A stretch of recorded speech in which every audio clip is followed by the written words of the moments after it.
পুলিশের উপরে প্রথম কথা মানুষের আস্থা এখনো ফেরে নাই। দেশে একটি স্থিতিশীল অবস্থা আনতে হলে, ইনভেস্টমেন্ট আনতে হলে তাহলে কিন্তু গণতান্ত্রিক সরকারের প্রয়োজন। আজকে প্রধান উপদেষ্টা যে বক্তব্য দিয়েছেন সেই বক্তব্যে দেশবাসী কি পেয়েছে আমি জানি না। রাজনৈতিক দলগুলো মনে হয় না খুব বেশি একটা কিছু পেয়েছে। কারণ আমি খুব পরিষ্কারভাবে ডিস্টিংগুইশ করতে চাই professor Yunus as a person, ওনার গ্রহণযোগ্যতা আন্তর্জাতিকভাবে জাতীয়ভাবে আছে। উনি ওনার কথা শুনলে মনে হয় বা ওনার বডি ল্যাঙ্গুয়েজ দেখলে মনে হয় যে না, উনি একটা সার্টেন কাজের জন্য এসছেন, ওই কাজটা শেষ করে চলে যেতে চান। কিন্তু ওনার যে অ্যাডভাইজারি বোর্ড, ওনার যে পরিষদ, মন্ত্রী পরিষদ, এই পরিষদের আমার ধারণা, এটা আমার ব্যক্তিগত মতামত, কেউই একমত না ওনার সাথে সব ইস্যুতে। এই জন্যই উনি কোনো ডেট দিতে পারছেন না, পারবেনও না। কারণ ওনার যদি এখন ট্রেন শুরু, এটা তো খুব একটা ভেগ একটা কথা যে ট্রেন শুরু করেছে, এখন চলতেই থাকবে, এখন কবে গিয়ে থামবে এটা কেউ জানে না। তো এখন ওদের তো জানতে হবে। এখন এই 10টা কমিশন কি করছে এটাও জনগণ ঠিক মতো জানে না। 5 তারিখে শেখ হাসিনা পালিয়ে যাওয়ার পরে 6 তারিখ, 7 তারিখ, 8 তারিখে বাংলাদেশের জনগণের মধ্যে যে একটা স্বস্তির নিঃশ্বাস ছিল বা একটা উৎফুল্ল ভাব ছিল যে ঠিক আছে, এখন আমরা নিঃশ্বাস নিতে পারছি, এখন আমরা কথা বলতে পারছি, ফ্যাসিবাদের পতন হয়েছে, এই যে এই যে ছিল, এই জিনিসটা কিন্তু এখন আস্তে আস্তে কমে আসতেছে। কারণ এখন মানুষ রেজাল্ট চাচ্ছে এই ইন্টারিম গভর্নমেন্টের কাছ থেকে। ইন্টারিম গভর্নমেন্ট বাই ডেফিনিশন একটা ইমার্জেন্সি টাইমের গভর্নমেন্ট। এটা একটা বিশেষ পরিস্থিতিতে তারা এসছে, তাদের বিশেষ কিছু কাজ করতে হবে, তারপরে তাদের বিদায় নিতে হবে। বিশেষ কিছু কাজগুলোর মধ্যে কিছু স্পেসিফিক কিছু সংস্কার আছে, রিফর্ম আছে। নগদের সর্বোচ্চ বার 167 টাকা রিচার্জে পাবেন 1 লাখ টাকা পুরস্কার। আরও আছে প্রতি সপ্তাহে পুরস্কার ও ক্যাশব্যাক। এই যে রিফর্মগুলো দেখেন, বিএনপি রাজনৈতিক দল হিসেবে যখন হাসিনা ছিল, এই ফ্যাসিবাদের আমলে কিন্তু 2-2.5 বছর আগে আমরা একটা সবার সাথে, আমাদের সাথে যুগপৎ আন্দোলনে যারা ছিলেন সবার সাথে আলোচনার ভিত্তিতে কিন্তু আমরা একটা রিফর্ম প্রপোজ করেছিলাম।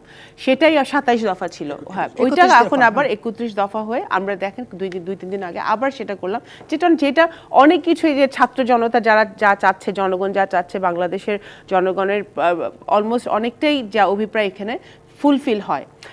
এখন বিএনপি কিন্তু খুব পরিষ্কারভাবে বলেছে যে আমরা এই সরকারকে সাপোর্ট করছি, আমরা সরকারকে সাপোর্ট করে যাব। কারণ এই সরকার যদি ব্যর্থ হয়, বাংলাদেশ ব্যর্থ হবে, বাংলাদেশ আরও কঠিন অবস্থা চলে যাবে। কারণ ষড়যন্ত্র চলছে, দেশি বিদেশি ষড়যন্ত্র এখনও চলছে। তো সুতরাং আমরা চাচ্ছি যে এই সরকার সফল হোক। কিন্তু ওনারা যদি একটা স্পেসিফিক রোড ম্যাপ না দিতে পারে, যেমন আজকে যে ব্রিটিশ মন্ত্রীর সাথে ওনার সাক্ষাৎ হয়েছে, সেও কিন্তু একটা রোড ম্যাপের কথা বলেছে। আমাদের সাথে ওনাদের কথা হয়েছে, এই মন্ত্রীর সাথে, ওনারাও কিন্তু নির্বাচন নিয়ে তারা কথা বলছে।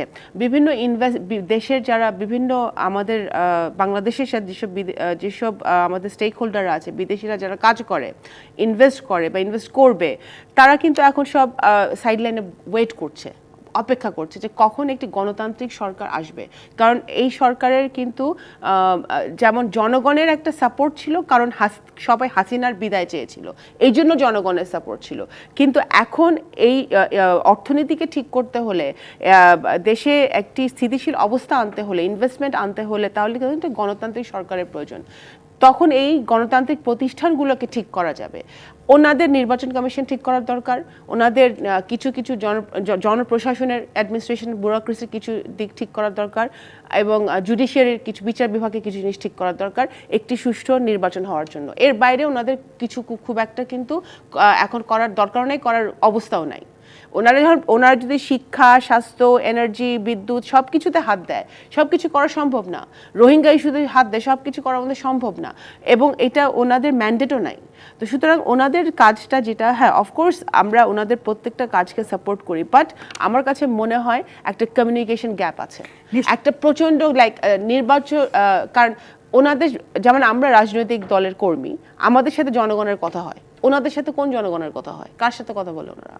তো এখন ওনাদের তো কথা বলতে হবে রাজনৈতিক দলগুলোর সাথে আরও মোর মানে আরো বেশি ঘন ঘন কথা বলতে হবে, যাতে কোনো কমিউনিকেশন গ্যাপ না থাকে যে আমরা এই 2 মাসে এটা করলাম, এইটাই সমস্যা। কারণ সমস্যাগুলো তো আমরা দেখতে পাচ্ছি, যেমন পুলিশ প্রশাসন একটা বিশাল সমস্যা।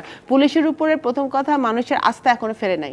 সেনাবাহিনীর কাজ না কোথায় ডাকাতি হচ্ছে, কোথায় চুরি হচ্ছে গিয়ে দেখা, ওখানে ওখানে ওগুলো ট্যাকল দেওয়া, এটা সেনাবাহিনীর কাজ না, তাই এটা পুলিশ প্রশাসনের কাজ। পুলিশ প্রশাসনের উপর সাধারণ মানুষের আস্থা ফিরিয়ে আনতে হবে। সেই জায়গাটাই কিন্তু এই সরকারের কাজ করার জায়গা আছে।